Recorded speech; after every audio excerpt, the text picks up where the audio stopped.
कोई कार्यक्रम नहीं हुआ है। 18 फरवरी को गरीब बच्चों की शादी के लिए मदद कराई गई। और जो जेएनयू में जो देश विरोधी कार्यक्रम हुआ, देश विरोधी बातें हुई कन्हैया द्वारा, उनके विरोध में तो बहनों ने वहाँ की जो राष्ट्रहित में जो कार्यक्रम किए और मीडिया में अपने भाषण मतलब अपने एक तरफ से विज्ञप्ति दी और वहाँ पर अपना विरोध दर्ज कराया। मध्य प्रदेश में महिला सम्मेलन हुआ जिसमें 400 बहनों ने भाग लिया। गुजरात में भी बहनों ने पुरुषों के साथ मिलकर ही कार्यक्रम किया। महाराष्ट्र में पूना में महिला सम्मेलन हुआ जिसमें 750 बहनें शामिल हुई। ये महाराष्ट्र का जो जी।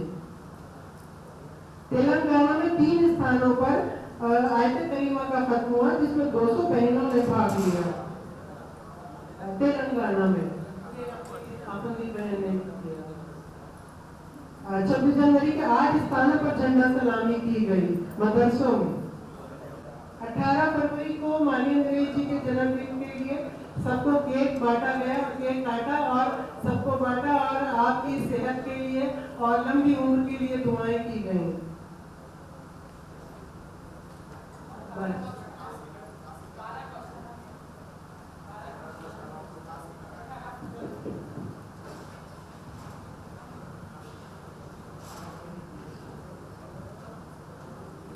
और जेएनयू में हुए देश विरोधी कार्यक्रम के लिए 3 स्थानों पर उसके विरोध में कार्यक्रम किया गया महिलाओं द्वारा। जय हिंद। पहले भी हमने एक योजना बनाई थी कि बहनों को रोजगार से जोड़ने के लिए, उसके लिए हमारे पास कुछ सुझाव आए, उसके लिए हम अभी बैठे और एक नया मुस्लिम राष्ट्रीय मंच की तरफ से बहनों को रोजगार से जोड़ने का कार्यक्रम बना रहे हैं। एक बार फिर बुलाने के लिए यहाँ पर, जैसे कि आपको मालूम है कि जनवरी के महीने में हमारी जो राष्ट्रीय कार्यकारिणी की बैठक वाराणसी में हुई थी, उसमें माननीय नीतीश कुमार जी के आदेश से, निर्देश से, आशीर्वाद से मुझे एक नया दायित्व मिला था छात्र एवं युवा प्रकोष्ठ का। और उसके लिए हमने जो अब तक की कार्रवाई की है मैं संक्षिप्त में आपके सामने सुनाता हूँ, बताता हूँ। सबसे पहले तो जब जेएनयू में एक राष्ट्र विरोधी एक मूवमेंट को जानसी दी जाने लगी तो उसके विरोध में हमने लूहू में एक वर्कर्स मीटिंग की थी और उसमें बयान दिए थे, प्रेस कॉन्फ्रेंस की थी। जेएनयू की उस असामाजिक तत्वों द्वारा कार्रवाई का हमने विरोध किया था। उसके बाद में मैं और डॉक्टर इमरान चौधरी, उनकी रहनुमाई में हमने दिल्ली विश्वविद्यालय, जामिया मिल्लिया इस्लामिया और जेएनयू समेत और कई कॉलेजों में विजिट किया और एक उस सोच को कंडम करने के लिए जो जेएनयू में वहाँ आप सबको सुनने को देखने को मिली, तो हमने वहाँ पर अपने छात्र संगठन टीम को भी खड़े करने की कोशिश की, जिसमें हमने सर्वप्रथम जेएनयू में एक कमर अहमद, हमारे साथी कमर हैदर, उनको जिम्मेदारी दी। जामिया मिल्लिया इस्लामिया में हसीन जुमा, उनको छात्र संगठन की जिम्मेदारी दी और डीयू में वसीम अहमद को जिम्मेदारी दी और एमडीयू में आसिफ नाम के एक छात्र को जिम्मेदारी दी। इस तरह 4 विश्वविद्यालय अब तक हम कवर कर चुके हैं।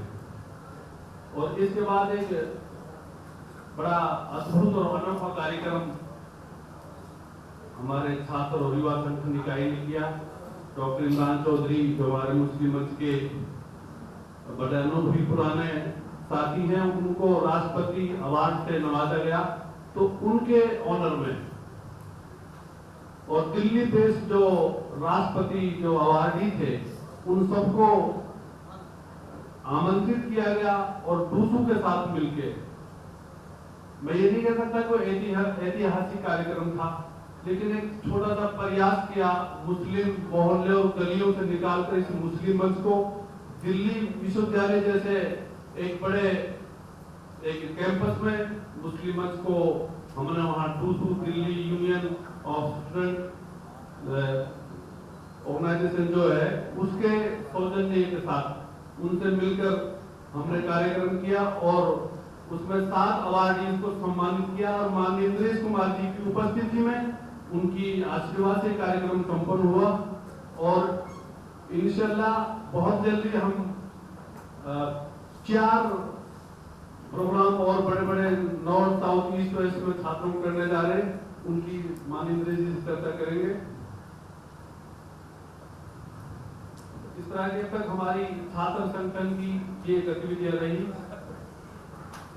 अभी बहुत सारे लोग पूछते हैं, सवाल करते हैं। 3 साथी थे, एक हरियाणा का था, एक अफ्रीकन था, एक साउथ इंडियन था। तीनों दोस्त थे तो भक्ति में लगे भगवान को। 5 बजे 4:30 5 बजे बोले आने शुरू हो गए होंगे प्रेस वाले। प्रेस वाले की जो फ़ोन आया था 4:30 बजे आधे घंटा भी लेना 5 बजे रुक के रखना। नहीं मुझे नहीं बैठना। अभी की प्रेस एड्रेस करेंगे मोहम्मद के 4 राष्ट्रीय संयोजक और अब्बास अली बोरा 5 लोग जाएंगे। ठीक है।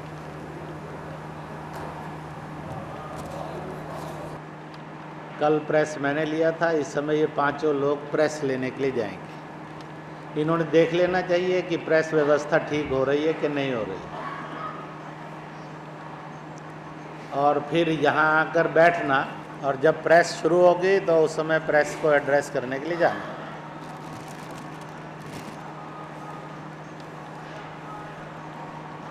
मुझे अभी बताया गया जितने राष्ट्रीय सह संयोजक हैं वो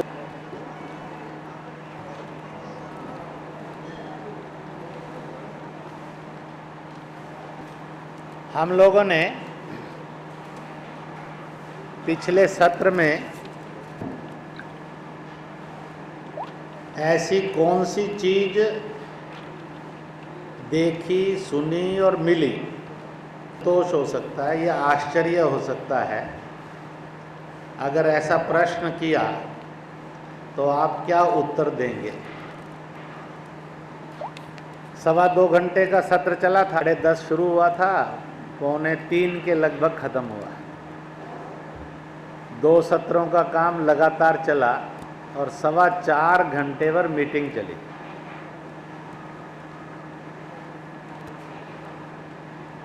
जो आपको उस मीटिंग के अंदर खुदाई जैसी लगी हो, सुकून देने वाली लगी, आश्चर्यजनक लगी हो या बहुत अच्छी लगी हो कि वो 4.25 घंटे की मीटिंग में से ये चीज़ प्राप्त की जा नहीं थी। आपने सबने 4.25 घंटे लगातार बैठकर संस्था के कामकाज को सुना। आपने कुछ चीज़ें ली होंगी। तो किसी ने पूछा कि 4.25 घंटे की जो तुम्हारी मीटिंग चली उसमें आपने क्या पाया, आप उस मीटिंग की खुशबू क्या थी, उस मीटिंग की रोशनी क्या थी। अगर ऐसा सवाल आपसे किया तो आप क्या जवाब देंगे? ऐसा अगर प्रश्न आ गया तो ज़रा माइक दे दो उधर, तो क्या आप उसमें बोलेंगे?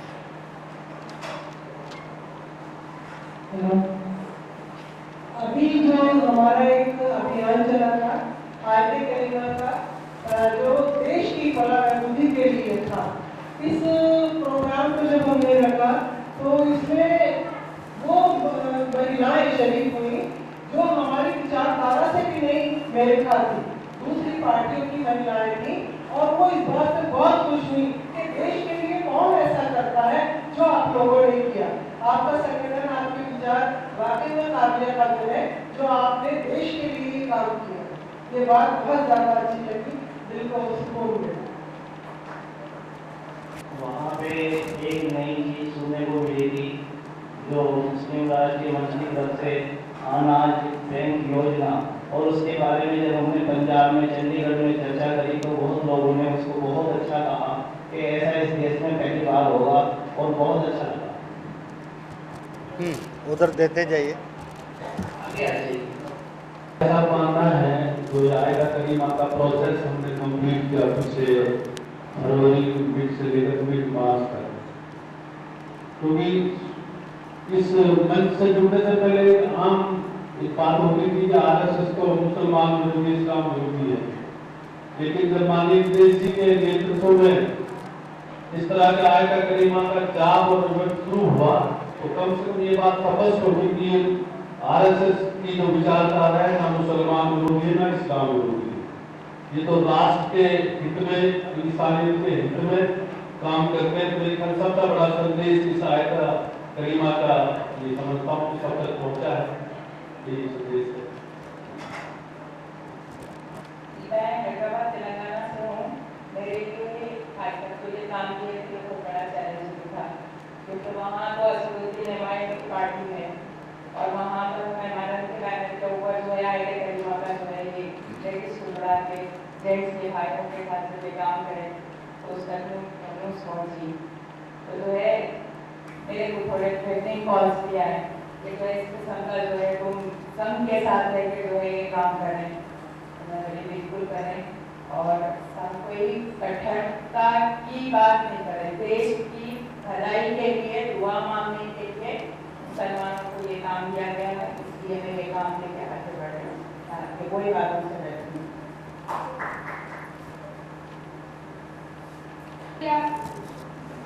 वो तो बहुत ही वतन की खुशहाली की बात है, लेकिन जो हमने 18 फरवरी को जो भाई साहब की जन्म दिवस के अवसर पर उनके हयाती के लिए, उनकी सलामती के लिए जितने काम किए वे बहुत ही अच्छे हैं, बहुत ही अच्छे हैं। होगा दिलाया 10 करोड़ से ज्यादा हमने आगे किया। किसी संगठन ने किसी मदरसे में नहीं होगा 10 करोड़ से ज्यादा संख्या देखिए आप 10 करोड़ ज्यादा आज बिल किया, ये अपने आप में बहुत बड़ी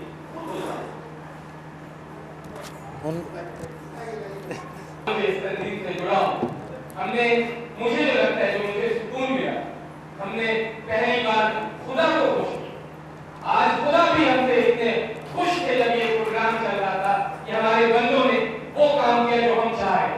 तो आप समझ सकते हैं कि दुनिया में तो हमने काम करा ही करा, जो काम कर रहे हैं हम सारे दिन अपने भाई साहब, और हम उस कायनात के मालिक को भी हमने याद किया। और अभी हमारे भाई ने कहा कि 10 करोड़ से ज्यादा, आप यकीन करें वो मंजर एक अजीब सा होता था जब जहाँ पे 200 लोग बैठे होते थे और ला इलाहा इल्लल्लाह दस्तुहारी कहीं कुतुब मिन ज़ालिमीन की जब तिलावत होती थी तो जितने खुश इंसान के उतने ही खुश यकीन माने कि उस कायनात को चलाने वाला था और जो फरिश्ते हमारे आसपास थे वो सब खुश थे। बहुत बहुत शुक्रिया। सबसे ज्यादा आश्चर्यजनक बात कर रहे हैं, तो सबसे बड़ी आश्चर्यजनक बात पूरे दिन इस्लाम में यह हुई कि सारे इस्लामी फिरकों ने एक साथ एक आवाज में एक ही काम किया, जो कि काम कोई भी फिरके का इमाम नहीं करवा सकता। और उसके लिए हम सभी आदरणीय पूछे इंद्र जी के शुक्रगुजार हैं। उन्होंने हम सबको एक साथ किया, एक मंच पे किया, जो कि है ला इलाहा इल्लल्लाह मुहम्मद रसूलुल्लाह। नहीं है कोई माबूद का इलाके, आपने हमको एक प्लेटफॉर्म कर दिया, सारे फिरकों को एक जोड़ दिया और इंशाअल्लाह हम सब एक होंगे और आगे काम करेंगे। भाई साहब का जो ये आयते करीमा का जो चला वो तो सभी आपने जानते ही हैं और सबको मालूम ही होगा।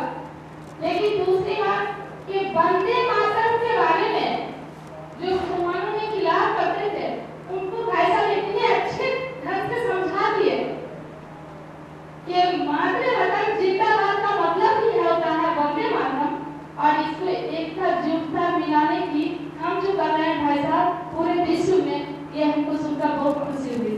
जय हिंद जय भारत। दुनिया के करीब 58 मुल्कों में 200 करोड़ से ज्यादा मुसलमान रहते हैं, लेकिन उन्हें अपनी मुल्क की बहाली, अमन और सुकून के लिए कभी ये ख्याल नहीं आया कि वो आयत करीमा जैसे कलाम का सहारा लें। इस सबसे पहले बात हिंदुस्तान की शुरू हुई और भाई साहब के दिमाग से बताई, ये कितनी अच्छी बात है कि संसार के जितने मुल्कों में आज पढ़ाई नसीब है उनकी जहन में कभी बात नहीं आई कि वो इस अल्लाह कलाम का सहारा दें और अपने वतन में हम अमान कायम रखें। आज फैसलाबाद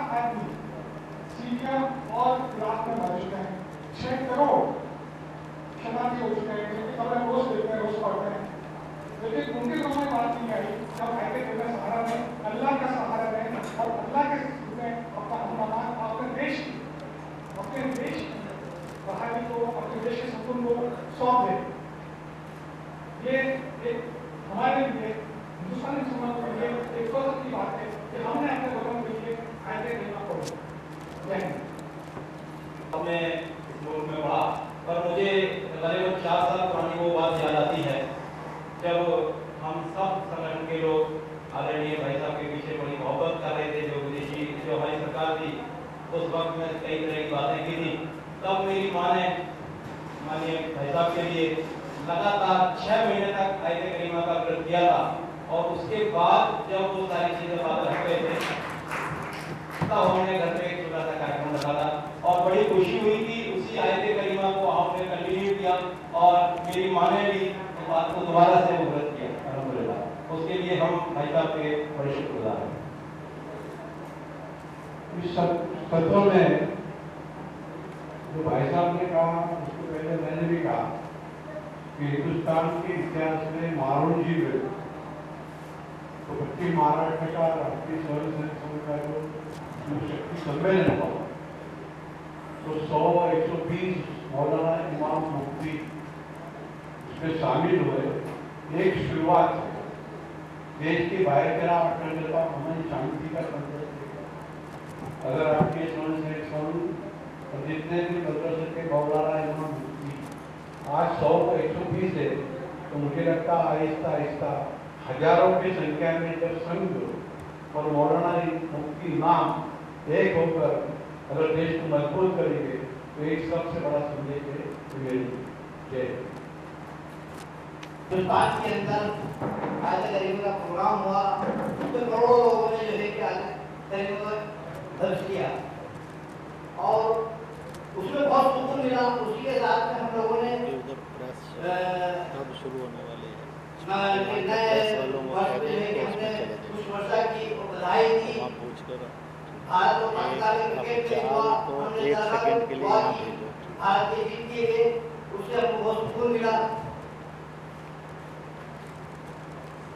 खुशी हुई है जो भाई साहब ने मीडिया से जो फिल्मिंग करवाया है हमारे लिए उससे मुझे बेहद खुशी हुई।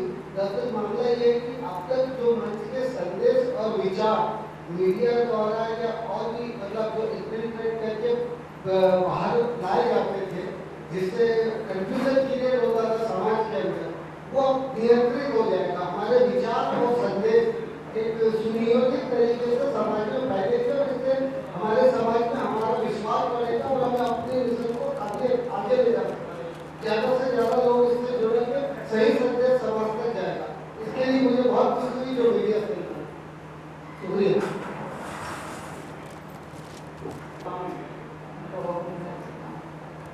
सबसे खुशी की बात है कि जनाब इंदिरा साहब मुस्लिम राष्ट्रीय मंच बना के हम महिलाओं को भी बराबर के हक देते हैं। ये दिली खुशी है। जय हिंद जय भारत।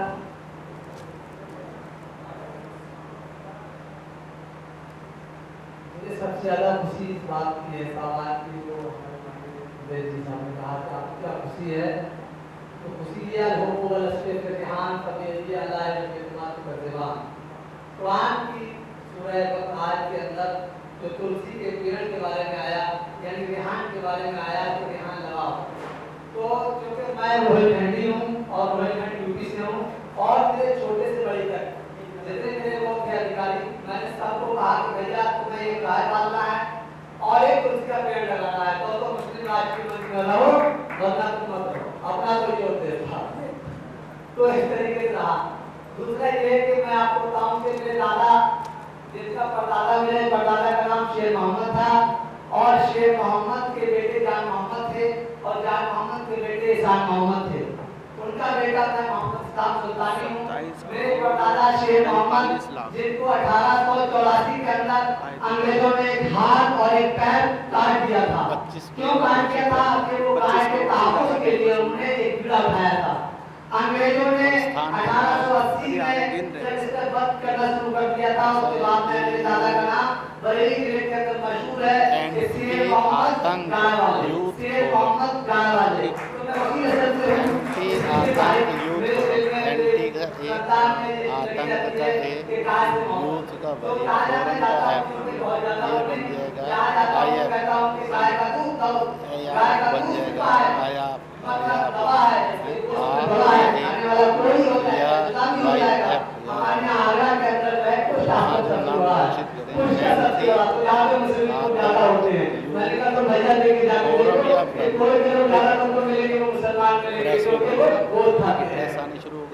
अभी नहीं आई कुछ तो यही बैठ गए यहाँ आ गए मैं भेजा काउंसलर ने लेकिन प्रेस वाले वो चाहता हूँ। दूसरी भाई साहब से मेरी मांग है जो आप मरकजी हुकूमत तक पहुँचाएं कि जो हमारी यूपी के अंदर क्या आज हिंदुस्तान में जो आलाकारी ओवंस हैं उनके साथ देखभाल में थोड़ी दिक्कत आ रही है, क्योंकि हमारे मुस्लिम लोग वाले हैं जो नहीं पाल पा रहे हैं। तो हमने आंदोलन से कहा कि आप कुछ ना कुछ वजीफा दिया जाएगा, भत्ता दिया जाएगा, इसके लिए हम माननीय इंदिरा जी से कहेंगे कि वो मरकजी हुकूमत में इस बात को हमारी पहुँचाएं जो आपको इसी बहाने का कुछ भत्ता मिलता रहेगा, पेंशन मिलती रहेगी और आपकी यादगार बनी रहेगी, आप इसको पालें, इससे आपको फायदा होगा और अल्लाह की रहमत नाज़िल होगी। जय हिंद जय भारत। समांत मंच और मेरे सारे भरा पढ़ा के बैठे भैना भरा सारे, मैं गुजर समाज तो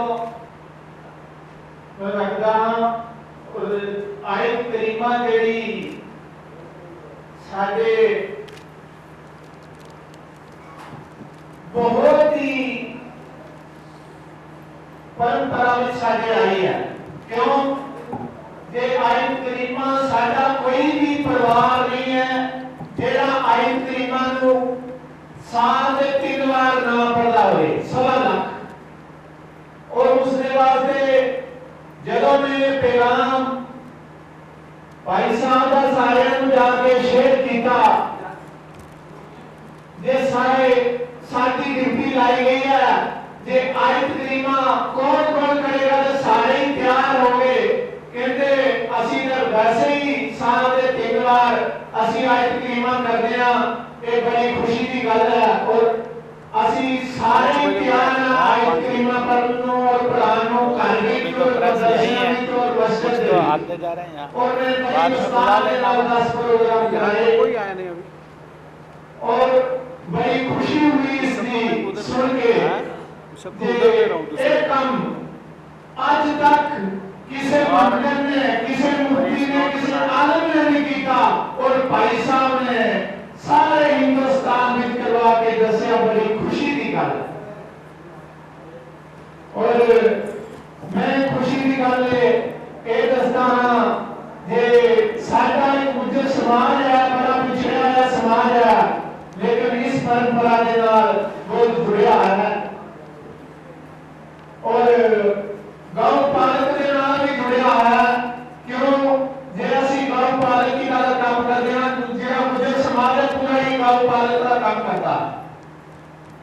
और जो पठानकोट की धरती है बॉर्डर एरिया है, किसी को भी उसे किसी पूछ सकते हो, जाओ बजरंग दल हो या हिंदू परिषद हो या कोई संस्था हो, जिस वेले भी कोई काम पै जाता है रात 12 बजे हो तो मैनू पता लगता है मैं उन्होंने करता है, उन्होंने लगता है मैनू 12 बजे जाके मैं काम करता हाँ सारी परंपरा के नाल। और मैंने बड़ी खुशी है इस सब के नाल जुड़ के और सारे समाज के नाल जुड़ के और इसे के नाल मेहनत करेंगे तो सब कुछ मिलेगा। मिटा दे अपनी हस्ती को, जे कोई मरतबा चाहता है दाना खाक में जाके गुलजार बन जाता है, दाना खाक में जाके गुलजार बन जाता है। जय हिंद जय भारत। आऊज़ु बिल्लाहि मिनश शैतानिर रजीम, बिस्मिल्लाहिर रहमानिर रहीम। रब्बि इश्रह ली सदरी व यस्सिर ली अमरी वाहलुल उक़दतम मिन लिसानी यफ़क़हू क़ौली वजअलनी वज़ीरन मिन अहली। अंदाज़े बयान करने बहुत शौक नहीं है, अंदाज़े बयान करने बहुत शौक नहीं है, शायद कि तेरे दिल में उतर जाए मेरी बात।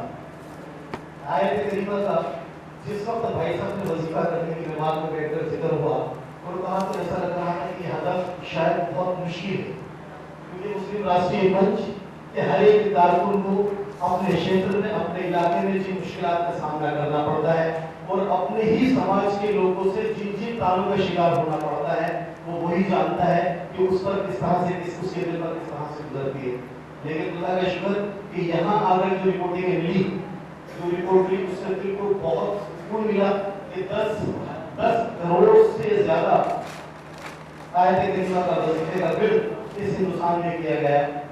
मुस्लिम राष्ट्रीय मंच ना ही कोई रिलीजियस तंजीम है और ना ही कोई पॉलिटिकल, बल्कि ये एक सोशल तंजीम है। यहाँ जिस वक्त अनाज बैंक की बात की जा रही थी तो मन को बहुत सुकून मिला। आज सही मायनों में जरूरत हमारे मुल्क को इस अनाज बैंक की है, क्योंकि जिस तरह से सूखा पड़ रहा है, पानी की कमी है, और खासकर विदर्भ में हम जहाँ पर हैं, जिस जगह है किसान सुसाइड कर रहे हैं, उससे हम लोग अगर अपने घरों का अनाज थोड़ा थोड़ा बचाकर अगर इस तरह के बैंक हम अपने गली मोहल्लों में स्टार्ट कर लें और वहाँ पर अगर मदद की जाए लोगों की, तो बहुत अच्छा रहेगा। दूसरे ये यहाँ पर जो भाई साहब ने आज एक नए सेल का गठन किया मीडिया सेल का, वो बहुत ही शानदार इक़दाम है, क्योंकि मीडिया पर खासकर मुस्लिम राष्ट्रीय मंच के कारकुनों के खिलाफ जो भी प्रोपेगेंडे किए जाते हैं, क्योंकि उनको ऐसा लगता है कि डायरेक्ट आरएसएस से जोड़कर देखा जा रहा है। नो डाउट, इसमें कोई शक नहीं है, लेकिन क्योंकि आरएसएस के बारे में लोगों के दिलो दिमाग में इतना गलत भ्रम फैला रखा है, इतना खासकर मुस्लिम समाज के लोगों के जहनों के अंदर इतना गलत भ्रम फैला रखा है कि जिससे वो मुस्लिम राष्ट्रीय मंच के कारकुनान को भी गलत तरीके से और गलत अंदाज से देखते हैं। तो ये जो मीडिया सेल का जो गठन है, ये बहुत अच्छा इक़दाम है, और मेरी गुजारिश ये है कि इसको जितना जल्दी हो सके इसको विस्तार के साथ, इसको सही ढंग के साथ आगे चलाने की जरूरत है। और अपने टोटल ख्यालात जो हमारी तरफ से बेहतर इसके अंदर कर सकते हैं, उसको हम करने की कोशिश करें। जय हिंद, जय भारत, शुक्रिया।